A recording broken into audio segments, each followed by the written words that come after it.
tariki ya 11 Nzeri 2001 itariki itazibagirana mu mateka ya Leta Zunze Ubumwe za Amerika. Al-Qaeda yagabye ibitero ku miturirwa ya World Trade Center na Pentagoni nyuma yo gushimuta indege enye byanahitanye ababarirwa mu bihumbi 3. Indege ya mbere yagonze umuturirwa mu majyaruguru, indi gonga mu majyepfo, mu gihe indege ya gatatu yagonze Pentagoni naho iya kane igwa muri Pennsylvania. Ibi bitero byatumye Amerika itangiza intambara yo kurwanya iterabwoba, ikaba yarashakishaga Osama bin Laden uyu waje no kwicwa muri 2011. Isenyuka rya World Trade Center ryagize ingaruka zikomeye ku bukungu, ariko ubukungu bwa Amerika bukomeza n'ubundi kuzamuka kugeza n'uyu munsi wa none. Inzibutso zitandukanye zarubatswe mu kwibuka ababiguyemo. Ikaze kunyungura amagambo official, nitwa Kayomba Abdara, ariko ubundi ndabibabwirira iki mu nshamake, ahubwo mwarese tukajyana muri urwo rugamba, muri ivyo bitero umunota kundi isaha kuyindi, maze nkababwira uko byagenze. Ikaze nanone kunyungura amagambo official. Mu gitondo cyo mu mpeshyi imwe mu myaka 20 ishize, isi yarahindutse. Hari tariki ya 11 yo kwa 9 cyangwa Nzeri muri 2001 ubwo indege enye zashimuswe zigonga imiturirwa y'ibirango bya Amerika, ibirango by'ubukungu na politiki y'imbaraga n'igisirikare cya Amerika. Ibitero by'itariki byishe abantu bagera ku bihumbi 2996. Biracyari ibitero binini kurusha ibindi byose byakozwe ku butaka bwa Amerika, kandi ingaruka zabyo ziracyariho n'uyu munsi wa none. Ni nyuma y'ibi bitero Amerika yahise itangiza ikiswe intambara yo kurwanya iterabwoba, hagabwa ibitero kuri Iraq na Afghanistan. Ikiragano cyose cy'abantu murakibuka neza aho mwari muri mwumva amakuru y'ibi bitero, cyangwa se hari n'ababyumva cyangwa bakabisoma mu nyandiko. Uko niko iminota 149 y'igitero no guhungabana bagenze muri icyo gitondo. Hari ku munsi wa kabiri saa 1:59 za mu gitondo, America Airlines Flight 11 AA11 yahagurutse ku kibuga cy'indege cya Boston Logan International igana Los Angeles yuzuye abagenzi. Umupiloti n'undi mupiloti, no kuvuga mugenzi we, ndetse n'abakozi bandi bo mu ndege. Mu bagenzi 81 hari hicayemo barushimusi 5 bayobowe na Mohamed Atta wo muri Misiri. Umugambi w'igitero uratangira. N'umugambi wari waracuzwe mu gihe cy'imyaka 5 ku birindiro bikuru bya Al-Qaeda muri Afghanistan. Niyo makuru azwi. Khalid Sheikh Mohammed, umunyapakistan ufatwa nk'ubwonko bw'iki gitero, cyangwa se ibi bitero byaterwa no kubyita, yazanye igitekerezo cyo gutoza abahezanguni cyangwa abahezanguni biyitira Islamu bakaba abapilote, bakazashimuta indege bakazitwara kugira ngo batere Amerika. Uyu mugambi wemejwe n'umukuru wa Al-Qaeda, umuherwe utunze za miliyoni wo muri Arabia Saudite, wakurikiranwaga na Amerika, nyuma akaza kuba umuntu higwa kurusha abandi bose ku isi, Osama bin Laden. Saa 2:11 mundi muhanda w'indege muri cya kibuga cya Boston, United Airlines Flight 175 UA175 nayo yarahagurutse yerekeza Los Angeles, irimo abakozi 9 n'abagenzi 56. 5 muri bo nabo bari barushimusi. Muri ako kanya mu ndege AA11 barushimusi babashije kwinjira mu kizuru cy'indege, bahigika abapilote bayo. Mbere na mbere babanje kwicisha ibyuma abakozi 2 b'indege, cyane cyane bikozwe n'abarushimusi bari bicaye mu cyiciro cya mbere cy'abifite muri classe ya mbere. Maze Ata, umwe gusa muri bo wari waratoje gutwara indege, ahita agera kuri ba piloti aherekejwe n'umwe muri bagenzi be. Umwe mu bandi bashimusi yahise atera icyuma mugenzi we. Uwo mugenzi we ni Daniel Lewin, wabaye umusirikare wa Israel mu myaka 4, wari wicaye neza inyuma ya Ata.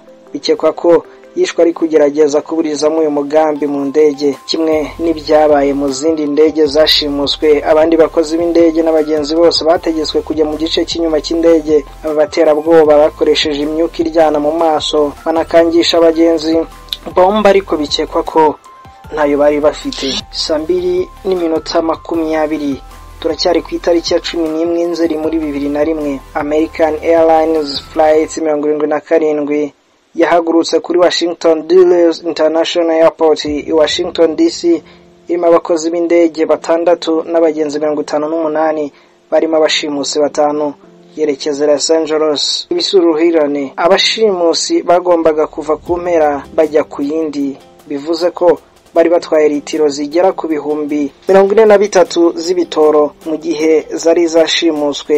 Indege zuzuye ibitoro gutya zinduka nka misiri iyo ziyobowe neza.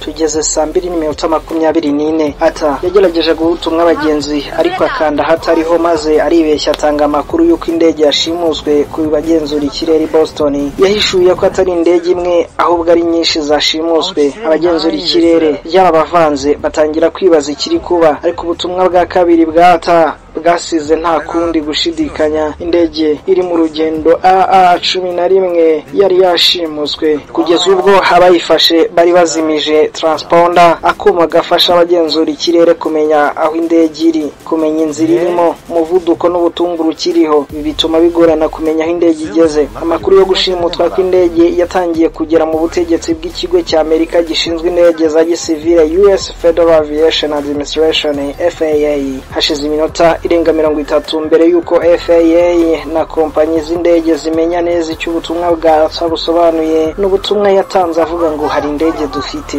Hagati aho indege zakomeje guhaguruka muri Amerika nta kuburirwa. Muri zo ni indege ya kane ari nayo ya nyuma yashimuswe uwo munsi. Saa 2:42 ubwo tugeze United Airlines Flight 93 yahagurutse kuri Newark International Airport in New Jersey igiye San Francisco ku mpera y'uburengerazuba. Yagombaga guhaguruka saa 2 z'igitondo, ariko umubyigano w'indege mu gitondo barayikereje. Iyi ndege ntabwo yabashije kugera ku mugambi wayo, kandi uko gukererwa guhaguruka kwabigizemo uruhare. Ariko hari indi mpamvu ikomeye. Yahagurutse irimo abakozi 7 n'abagenzi 37, bane muri bo bari barushimusi. Itandukanye no mu zindi ndege 3 aho buri imwe yabagirimo 5. Ubwo UA93 yafataga ikirere, indege ya kabiri UA175 yari yashimuswe iri hagati mu rugendo. Saa 2:44 hashize iminota 30 ishimuswe. AA11 yaciye mu kirere cya New York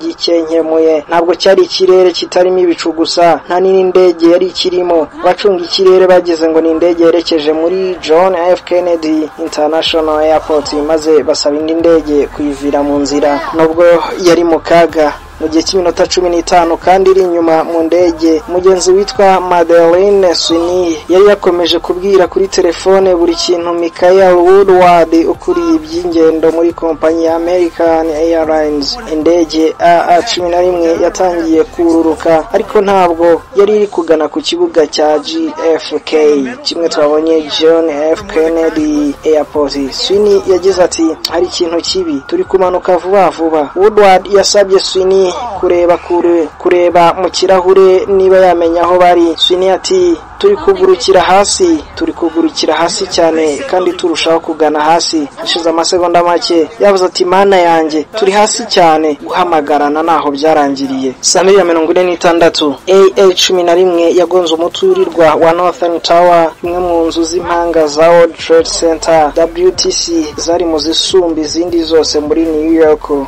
myaka igera kuri 30, zifite amagorofa 110. Constance Labeti icyo gihe yakoraga mu igorofa rya 99 muri South Tower. Ubwo yarebaga indege ya mbere iza, ati nahise ngagara, sinavuye aho ndi, sinashoboraga kuva aho ndi. Icyo gihe ijwi rye riri mu yabarokotse n'ababuza babo bibukwa kuri tariki. Ubu rirahashyizwe urwibutso rw'ibyabaye. Ati narayirebaga iza yegera gahoro gahoro, nabashaga no gusoma AA ku murizo wayo. Nashoboraga kubona ibirahure byijimye ku kizuru cyayo. Nuko narindi hafi North Tower ya World Trade Center iri gushya nyuma yo kugongwa n'indege yashimuswe ku itariki ya 11 Nzeri 2001. Kwihonda kuri North Tower byahise bitwika bikomeye. Lapeti ati mu kanya gato cyane nabaye nk'uwiruhusa kugeza mbonye ko bari abantu bose biciwe muri iryo gorofa. Iyi ndege yashwanyaguje kuva ku igorofa rya 93 kugeza kuri 99 ihita yica magana y'abantu. Bikekwa ko yanatumye amadaraja yose kuva ku igorofa ya 92 kuzamuka adashobora gukoreshwa, bituma abandi bantu amagana n'amagana bahera aho bari muri uko kugonga. ibitoro byari byuzuye byahise biturukiramo umuriro maze ufata ibice byinshi by'iyi nzu kugeza ku magorofa ane yo munsi y'ubutaka. Hamwe na hamwe ubushyuhe bwageze ku 1000 dogere Celsius n'umwotsi ukomeye w'umukara ukwira amagorofa yo hejuru yaba kuri North Tower ndetse no kuri South Tower. Ubutabazi bw'imbere muri izi nyubako bwasabye abantu kutava aho bari, ariko shebuja wa Rabeti muri Oni Corporation Ron Fazio yategetse buri wese kuva muri iyi nyubako ako kanya akoresheje amadaraja. Uyu mwanzuro warakoye abantu babarirwa muri za mirongo.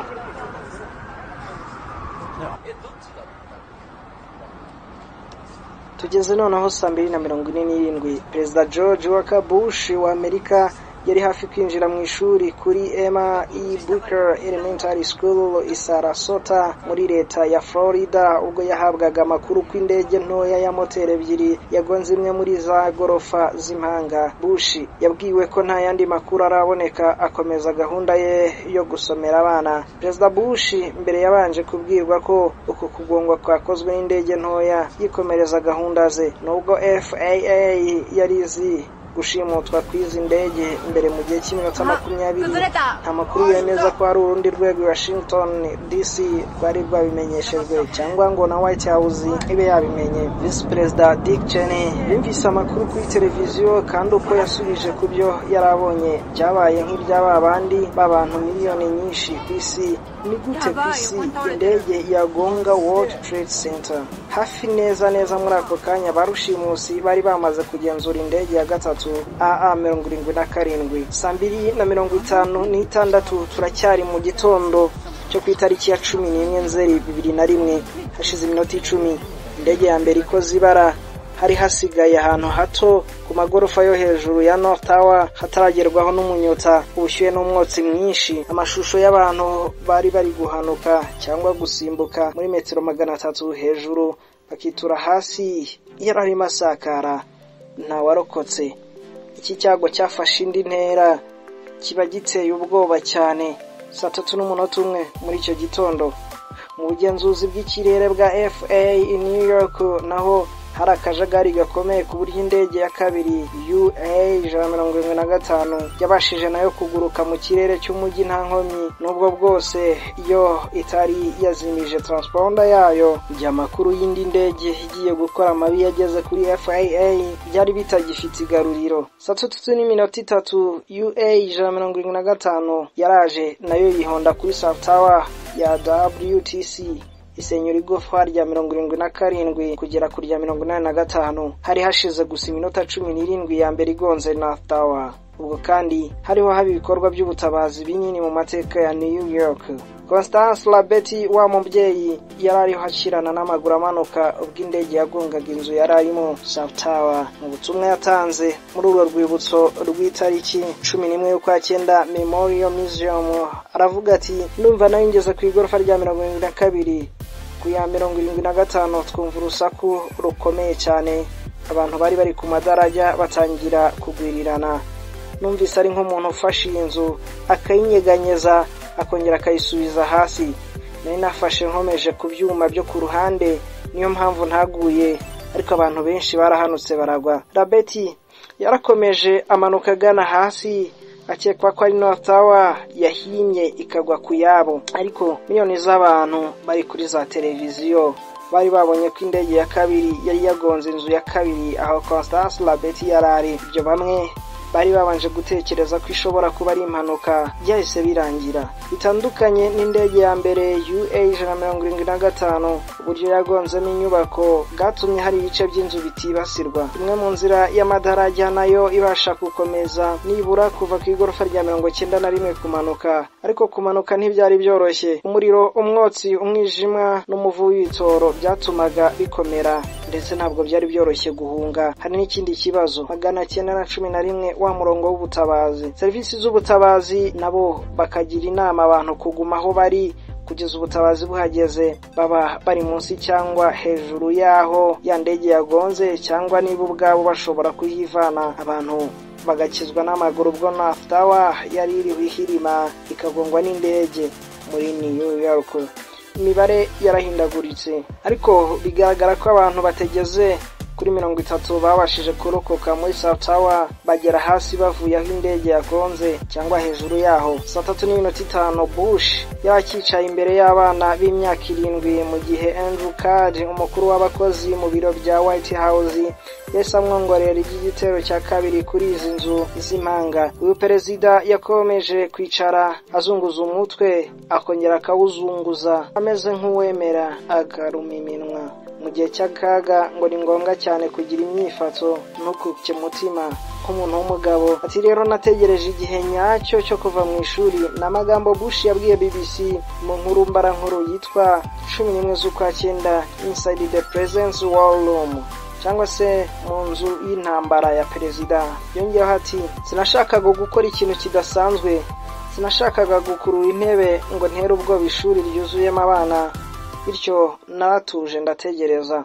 3:24 nyuma gato y'igitero cya kabiri cya WTC, American Airlines na United Airlines zafashe umwanzuro uko nta yindi ndege muzo yari ifite yongera guhagurutsa mu gihugu. Eddie Barkinger umukozi ushinzwe ubugenzuzi bw'ikirere bwa United Airlines ufite ubunararibonye bw'imyaka 40 yiyemeje kurengaho aburira indege yayo yose kureba muri radar uwo munsi. UA-93 ni imwe muri izo yari hafi cyane kuba indege ya kane ishimuswe. Ati mwirinde cyane ko hari uwinjira mu kizuru cy'indege. Indege ebyiri zimaze kugonga World Trade Center n'ubutumwa yatangaga. Asa n'uwavangiwe umupilote Jason Daly yarasubije ati Eddie emeza neza ubwo butumwa Jason, ariko igisubizo nticyahageze ku gihe. Imyaka myinshi nyuma ya Baringa yicujije ko ubutumwa bwe bushobora kuba butari busobanutse neza. 3:28 turacyari ku itariki ya 11 Nzeri muri 2001. UA-93 ni indege yatanze ubutumwa bw'iki kibazo bwumvikanamo captain cyangwa umufasha we basakuza nk'abari kurwana. Ubwo butumwa bwatanzwe n'abagenzura ikirere b'i Cleveland muri Ohio, ariko nta kindi bashoboraga gukora. Abashimusi bari bamaze gufata indege. Gushimuta UA-93 byatangiye hashize iminota 46 ihagurutse. Ntihari hashize iminota 30 nk'uko byagenze ku zindi 3.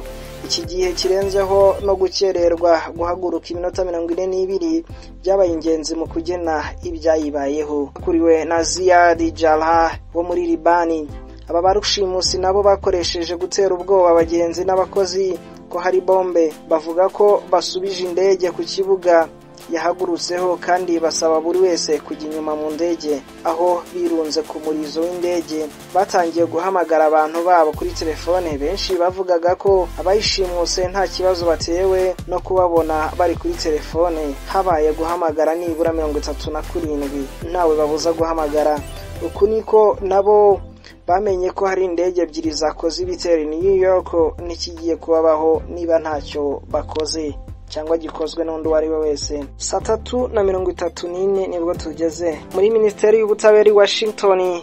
Abaho bamwe bari bamenye ko indege ya gatatu yashimuswe. General Theodore Olson yabwiye n'umugore we Barbara wari mu ndege. Yabibwiwe n'umugore we Barbara wari mu ndege AA-77. Olson nyuma yibutse ko yamubwiye ati nabwira iki umupilote, mbwira umupilote akora iki mbere yuko telefone icika. Mu gihe cy'isaha imwe FAA yari bigerageza kubona iyo ndege. Iki ni cya kigo cyari gishinzwe ibijyanye n'indege muri Amerika, ariko transponder yayo yari yazimijwe. Abategetsi bahisemo guhita babwira igisirikare. FAA yahise imenyesha ikigo cya North American Aerospace Defender Command NORAD gishinzwe kurinda ikirere cya Amerika. Urwego rwa Secret Service rwabwiwe n'abakozi ku kibuga cy'indege cya Ronald Reagan i Washington ko indege itazwi iri kwerekeza kuri White House.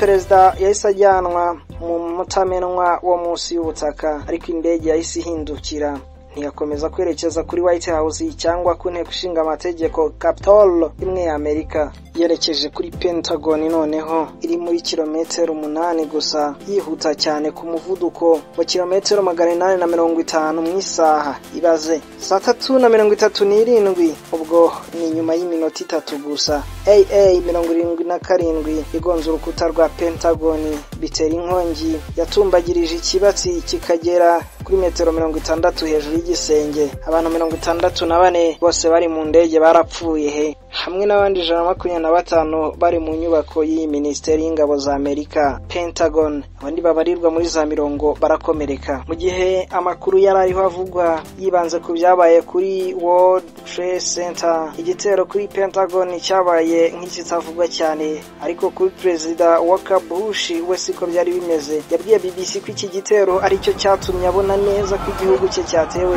Ati indege ya mbere byarashobokaga ko yaba impanuka, iya kabiri yemeje ko ari igitero, iya gatatu yari ugutangaza intambara. Saa 3:42 nyuma y'igitero kuri Pentagon, FAA yatangaje ingamba zidasanzwe itegeka indege zose z'ubucuruzi guhita zigwa ako kanya ku kibuga kiri hafi cyane yazo. Abandi bantu bagera ku 4500 bari mu ndege bahise bahagarikirwa aho bageze muri Amerika. Habaye icyoba kubera indege yagumye mu kirere. UA-93 yari yashimuswe kandi transponder yayo yazimijwe. Saa 3:57 kugeza icyo gihe abakozi n'abagenzi ba UA-93 bamenye ko bari bunengwe niba ntacyo bakoze ngo bahagarike abashimusi iyo ndege. Alice Homeland wahoze ari umukozi mu ndege yahaye ubutumwa bw'amajwi ku muhungu we Mark Bingham nawe wari uri muri iyo ndege. Mu butumwa bwe yavuze ati, Mark, uyu ni nyoko. Amakuru nuko yashimuswe n'abaterabwoba, barateganya gukoresha iyo ndege mu kugonga ahantu hamwe hasi. Ndagusaba gukora icyo ushoboye cyose ngo babuze kuko bagamije inabi. Homeland asubiramo iyo nama mu butumwa bwa kabiri, ariko noneho n'ijwi rirangurura.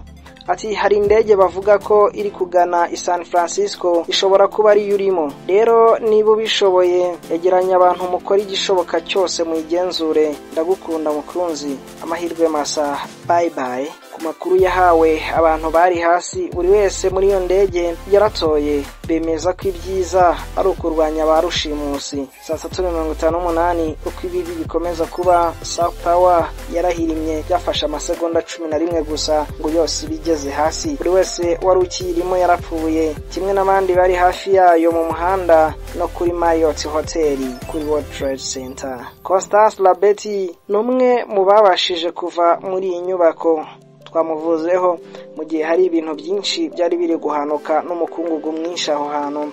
Igitondo cyakurikiyeho yamenye ko shebuja intwari Fazio wagiriye buri wese inama yo kuva mu nyubako atabashije we kuyivamo ngo ahunge, birangira wimuhitanye. Saa 4:03 mu minota 6 abagenzi muri UAA-93 abagenzi muri UA-93 bariho bagerageza kwinjira mu kizuru cy'indege ngo barwanye abashimusi indege, bayimanure, bayibambure. Igikoresho gifata amajwi mu ndege cyafashe urusaku, harimo gukubita, kumena ibirahure n'amasahani bagerageza gukingura urugi. Hano hamwe Ziad Jara yatangiye gukatisha indege iburyo n'ibumoso agerageza kugusha hasi abagenzi bari bari inyuma ku rugi, mu gihundi mushimusi ariko urugi arukomeje rufunze. Jela yaravuze ati, byarangiye, tubirangize. Mugenzi we akamusubiza ati, hoya, ibirarangira, bose nibahagera tubirangize. Baracyari mu rugendo rw'iminota 20 ngo bagere ku ntego yabo Washington DC.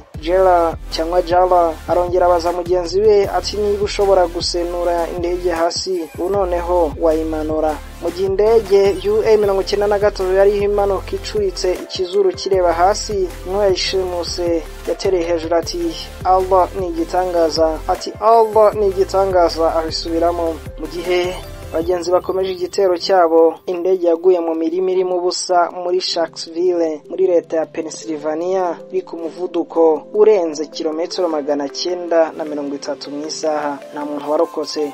White House yamaze iminota myinshi itazi niba iyo ndege yarashwe n'igisirikare. Igisirikare cyari cyahawe amabwiriza yo kuyirasa mu kuyibuza kwigera ku ntego yayo, bikekwa ko noneho yo yateganyaga kugonga White House. inzu y'umukuru w'igihugu cyangwa Capitol ya nteko nshinga amategeko ya Amerika. Tugeze saa 4:28 hashize iminota irenga gato ijana kuva indege ya mbere AA-11 igonze na Tower yo yihanganye igihe gikubiye kabiri ingenzi yayo, ariko nayo birangira ihirimye ijya hasi mu masegonda 9. Iyo yihanganye igihe gikubye kabiri ingenzi yayo, ariko nayo birangira ihirimye ijya hasi mu masegonda makeya. Bill Spade wo mu kigo New York Fire Department yari muri metero nyavuye kuri North Tower. Imbaraga zo guturika kwabayeho kwamujugunye muri metero 12 munsi y'ibisigazwa by'inzu, byamufasha isaha kubasha kubivamo agasubira ku butaka. Nyuma yamenye ko ari we wenyine warokotse mu barwanyaga umuriro 12 abazimya muriro bari kumwe. Nyirarume wari mu ndege UA-93 nawe yarapfuye. Mu bantu 2977 bapfuye ukuyemo bashimuswe 19. Ibitero byo ku itariki ya 11 Nzeri